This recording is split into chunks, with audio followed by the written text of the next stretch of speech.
Des maths et bienvenue dans Histoire au Braise.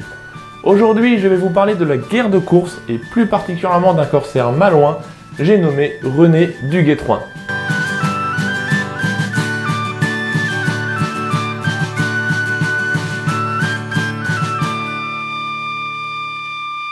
La Bretagne a toujours été très liée à la mer. Ainsi, au XVe siècle, la flotte bretonne était la 4e plus grosse flotte marchande d'Europe. Rien que ça. Et la France ayant eu une politique marine quasi nulle durant tout le Moyen-Âge, lorsqu'elle fait tomber la Bretagne dans son giron en tant que province réputée étrangère suite à l'édit de 1532, fait énormément régresser celle-ci.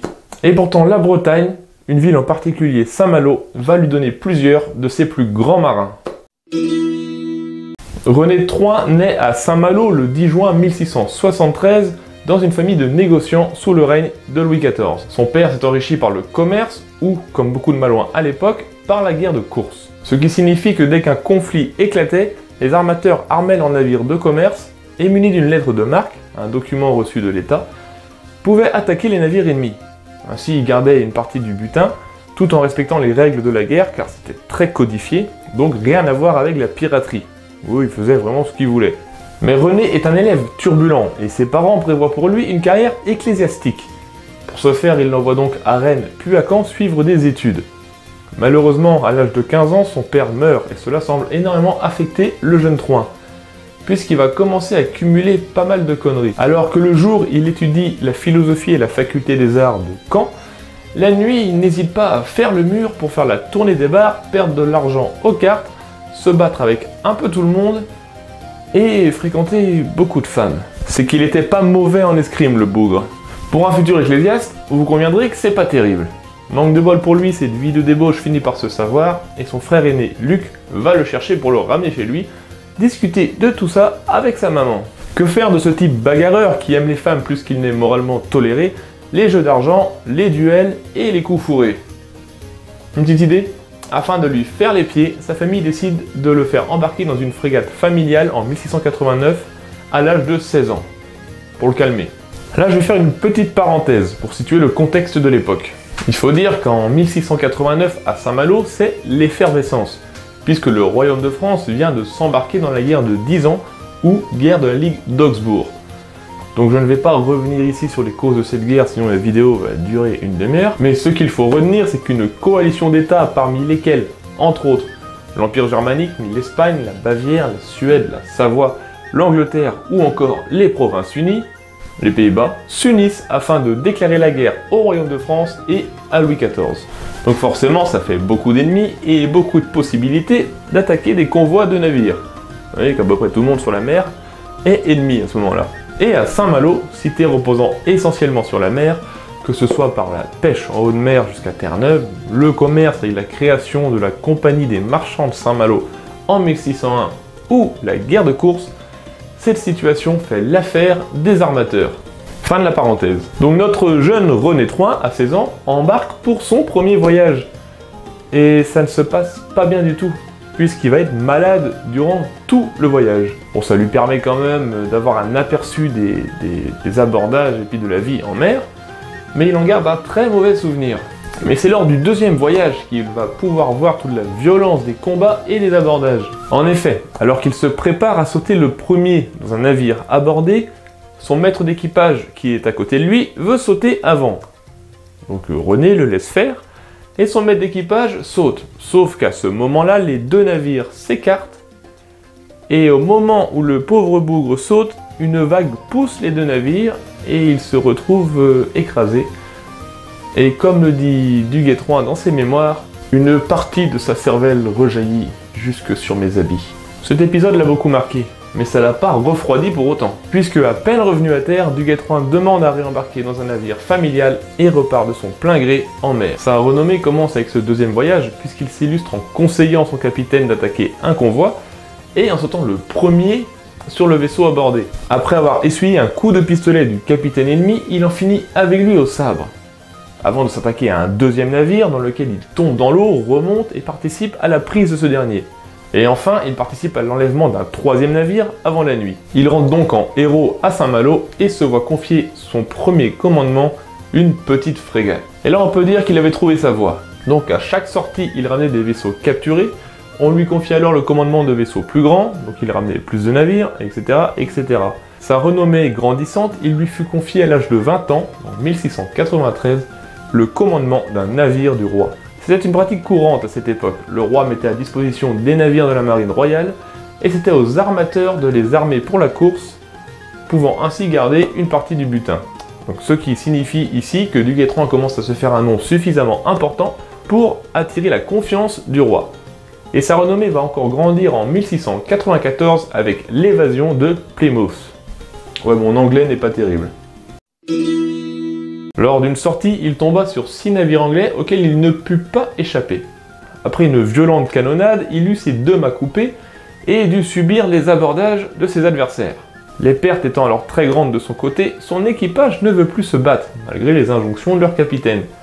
Et ce dernier, après avoir été blessé par un boulet de canon, se voit contraint de se rendre. Il est alors capturé par le capitaine du vaisseau anglais, qui le recueille du mieux qu'il le peut, comme le dit Duguay III. Sa générosité fut telle qu'il voulut me donner sa propre chambre et son propre lit, ordonnant de me faire penser et traiter avec autant de soin que si j'avais été son propre fils. Il faut savoir qu'en cette fin du XVIIe siècle, les nobles respectaient encore avec honneur les adversaires qui avaient vaillamment combattu. Duguay III fait part de beaucoup de ces anecdotes dans ses mémoires. En revanche, il n'est pas tendre avec les gens de peu d'honneur, les couards ou ceux qui maltraitent les prisonniers. Le corsaire malouin est alors amené à Plymouth, où il est enfermé dans une chambre grillagée. Il est très bien traité et a même le droit à certaines visites. C'est lors d'une de ces visites qu'il fait la rencontre d'une fort jolie marchande, comme il l'appelle, et qui va pas mal l'aider, puisqu'il se trouve qu'un des officiers qui le garde est amoureux de cette jeune femme. Et sachant sa proximité avec Duguay III, il va voir ce dernier pour essayer de lui arranger un rendez-vous. Duguay III voit là alors une opportunité et il ne va pas la rater. Il propose d'organiser un rendez-vous, mais il ne peut pas le faire de sa cellule. Il demande alors à l'officier de le sortir juste un soir, pour pouvoir faire rencontrer les 2 tourtereaux derrière une auberge. Dans le même temps, notre jeune malouin convainc la marchande, de la manière qu'il crut la plus capable de la toucher, de le laisser s'échapper. Ainsi, par cette entremise, il rentre en contact avec un capitaine suédois pour acheter ses services, afin que celui-ci lui prépare une chaloupe et des provisions. Tout étant préparé, le soir venu arrive, et tout va se dérouler comme prévu. Notre officier amoureux aperçoit la marchande derrière l'auberge, et va alors libérer le malouin pour que celui-ci joue les entremetteurs. Seulement, à peine libre, ce dernier s'éclipse furtivement pour retrouver ces Suédois qui lui donnent une tenue suédoise et rejoindre une chaloupe. Ils sont contrôlés par un navire anglais au niveau du port, mais se faisant passer pour des pêcheurs suédois, arrivent à rejoindre la mer. Après avoir failli couler 1 ou 2 fois dans la Manche au cours de la nuit, ils arrivent le lendemain soir sur les côtes bretonnes que Duguay III s'empresse d'embrasser avant de rejoindre Saint-Malo. À son arrivée, il apprend qu'un bateau a été armé pour lui, et le surlendemain, il prend le commandement et repart en mer. Quant à la marchande et à l'officier, l'histoire ne nous dit pas s'ils vécurent heureux et eurent beaucoup d'enfants. La guerre faisant toujours rage, Duguay III n'a pas le temps de s'ennuyer. En 1696, il subit un événement qui va beaucoup le marquer. Son frère cadet, Étienne, se fait tuer d'une balle dans l'abdomen lors de l'attaque d'un village côtier espagnol. Il meurt dans les bras de son frère aîné qui, malgré la rage qui le guide, tuant un certain nombre d'ennemis, doit fuir avec le corps du défunt. Et malheureusement, une décennie plus tard, en 1705, il perd son 2e frère cadet, Nicolas, qui meurt alors qu'il se fait aborder par 2 navires. Il faut savoir que les abordages étaient particulièrement violents, et qu'il n'est pas rare que Duguay III s'en tire avec seulement la moitié de son équipage de survivants.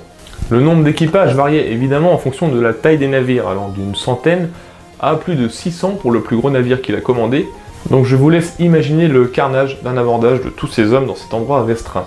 À la fin de la guerre de 10 ans, qui se termine en 1697 par le traité de Ryswick, dans lequel Louis XIV peut entre autres garder l'Alsace mais doit rendre la Lorraine, et oui déjà, Duguay III, après de nombreuses prises et exploits, est nommé capitaine de frégate dans la marine royale. Sa carrière de corsaire se termine donc à cette période, mais pas ses exploits. Loin de là, puisque après 4 années de paix dans lesquelles il passe son temps à s'entraîner, la guerre reprend, puisque avec Louis XIV, restait jamais très longtemps tranquille. Donc petite parenthèse pour expliquer très rapidement ce contexte. Pour faire simple, le roi d'Espagne meurt sans successeur, mais au dernier moment et à la surprise générale, nomme Philippe le duc d'Anjou, petit-fils de Louis XIV, au trône d'Espagne. Sauf que ce Philippe est également l'héritier du trône français. Donc l'idée que le même type soit à la fois roi d'Espagne et roi de France ne plaît pas à tout le monde, et c'est à peu près les mêmes que ceux de la guerre d'avant qui s'unissent, donc une bonne moitié de l'Europe, pour déclarer la guerre à Louis XIV. Ouais, Louis XIV était très enclin à la guerre, mais je reviendrai sur ce roi et ses problèmes d'ego dans une autre vidéo, probablement celle sur les bonnets rouges. Donc pour cette guerre, du Guet III est alors dans la royale et commande des escadres de plusieurs navires. Il est particulièrement puissant et redouté et semble insaisissable pour ses adversaires. Il prend un grand nombre de convois, ce qui est l'essentiel de son travail, privant ainsi ses ennemis de ressources, d'argent ou encore de renforts et ne faisant qu'augmenter sa renommée. En 1707, il est nommé chevalier de l'ordre de Saint-Louis et en 1709 est anobli par Louis XIV, rajoutant le du Guet à son nom, par rapport à une possession que sa famille a dans le village du Guet, à côté de Saint-Malo, qui devient du Guet dans la lettre de noblesse. Ainsi, René III devient René du Guet III. Évolution. C'est durant cette période qu'il va préparer la plus grosse expédition de sa carrière et l'exploit qui va le faire entrer dans la légende, c'est-à-dire la prise de Rio de Janeiro. Rio est à l'époque une des plus riches colonies portugaises, d'où des navires partent remplis d'or pour Lisbonne. Une expédition contre cette ville a déjà été pensée avant, et en 1710, le capitaine Duclerc essaye de la piller avec 5 navires.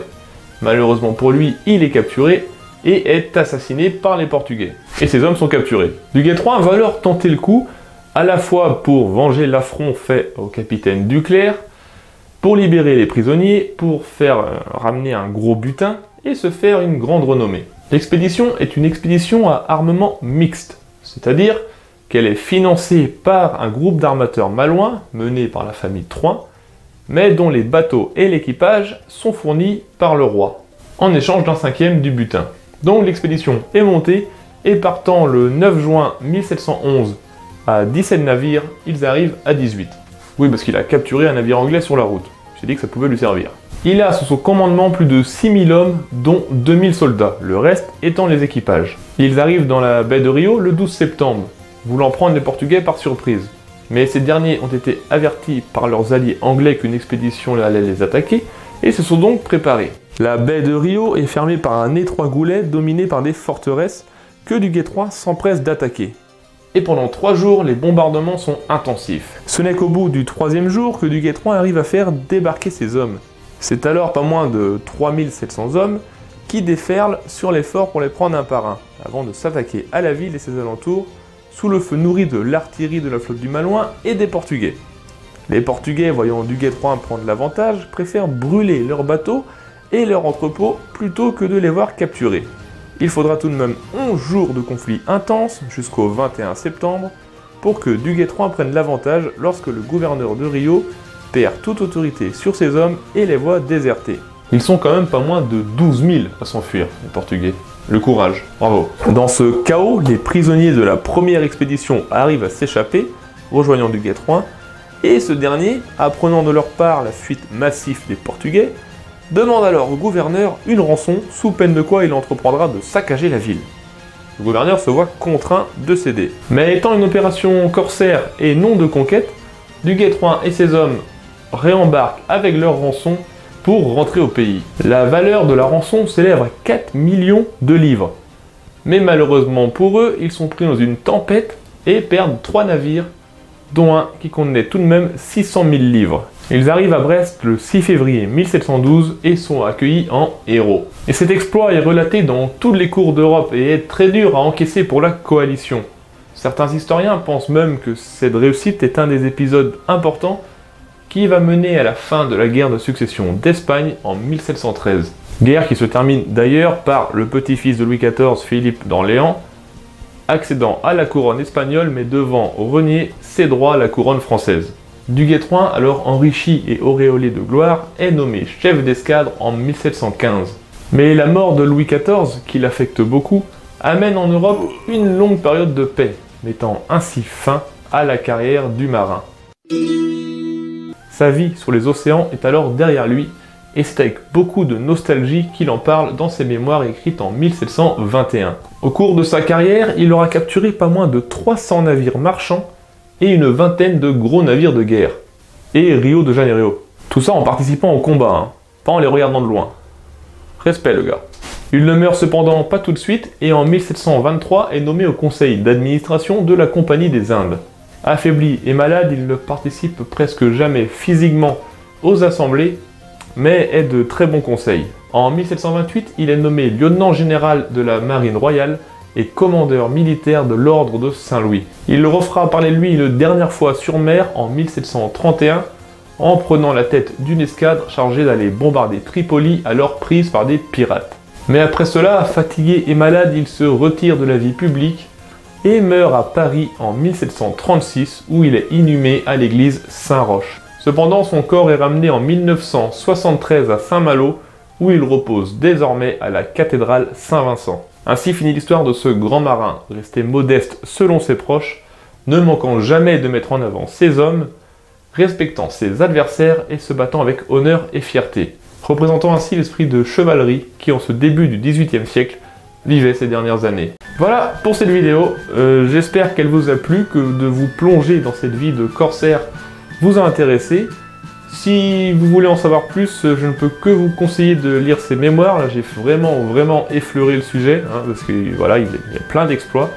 Ces mémoires sont un concentré de combats navals et d'abordage, donc si ça vous intéresse, allez-y.